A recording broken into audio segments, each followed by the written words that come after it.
Multiple Israeli officials tell ABC News that Israel has determined that Iran's supreme leader, Ayatollah Ali Khamenei, was killed in the joint U.S. and Israeli strikes on Tehran earlier today. U.S. officials have been informed by the Israelis but have not independently confirmed that, according to two U.S. officials. For 35 years, one man held the fate of 90 million people in his hands. His name was Ayatollah Ali Khamenei. He was 86 years old, and he was the supreme leader of Iran, the most powerful man in the country, above every president, every general, every judge. He came to power in 1989, the year the Berlin Wall fell. Since then, presidents came and went. Wars started and ended. The entire world changed around him. But Khamenei stayed. He always stayed. He controlled Iran's nuclear program. He commanded the most feared military force in the Middle East, the Revolutionary Guards. He decided which countries Iran would fund, which wars Iran would feed, and which voices inside Iran would be silenced forever. World leaders feared him. His own people feared him. Thousands of protesters were killed under his watch. Thousands more were locked in prison, tortured, and broken simply for demanding freedom. He seemed untouchable, like he would rule forever. But on the morning of Saturday, February 28, 2026, that all changed. The untouchable man was gone. It started before sunrise in Tehran. American and Israeli intelligence had been watching for months, tracking the movements of Iran's top leaders. Then crucial information came through. Khamenei and his most senior commanders were gathering in two locations inside Tehran.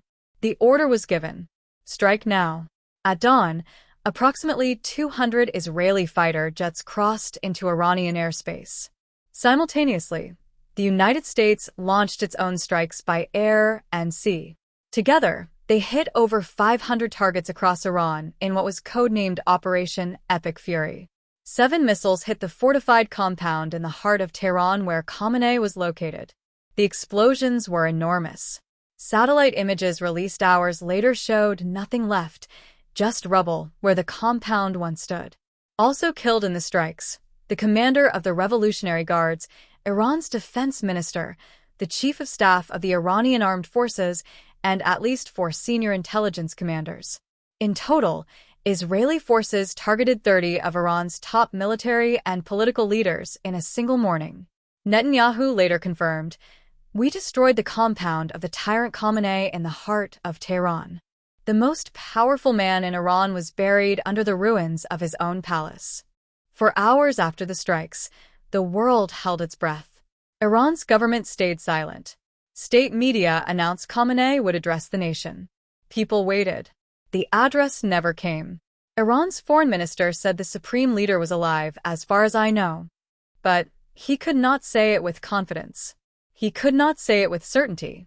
Then, one by one, confirmations began to leak out. Israeli intelligence confirmed Khamenei was dead. His body had been found in the ruins. Netanyahu was reportedly shown video footage of the body. Israel's ambassador personally told U.S. officials in Washington. President Trump posted on Truth Social, "Khamenei, one of the most evil people in history, is dead." He called it justice for every American, every Israeli, and every Iranian killed by the regime over decades of terror. The IRGC, the most powerful military force in Iran, reportedly began reaching out to U.S. officials, seeking immunity. The very soldiers who had enforced Khamenei's rule for decades were now scrambling to survive without him. In 35 years, Khamenei had survived protests, assassinations, and sanctions. He did not survive this Saturday morning. David, the president announcing Khamenei's death in a lengthy social media post just now. I want to read through to you what the president is saying. He says, "Khamenei, one of the most evil people in history, is dead." With Khamenei dead, Iran faces its biggest crisis in decades. Under Iran's constitution, a council of 88 Islamic clerics, called the Assembly of Experts, is supposed to choose a new supreme leader. But here is the problem. Many of those officials were also targeted in the strikes. Iran's chain of command has been shattered. One man has stepped forward from the chaos. Ali Larijani, a close confidant of Khamenei and former Speaker of Parliament. He survived. He vowed that Iran would deliver an unforgettable lesson, to Israel and the United States. But whether he has the power, the loyalty, and the authority to hold the Islamic Republic together, nobody knows. Khamenei's own son, Mojtaba, had been widely discussed as a possible successor for years. Israeli forces tried to target him too. Early reports suggest he survived.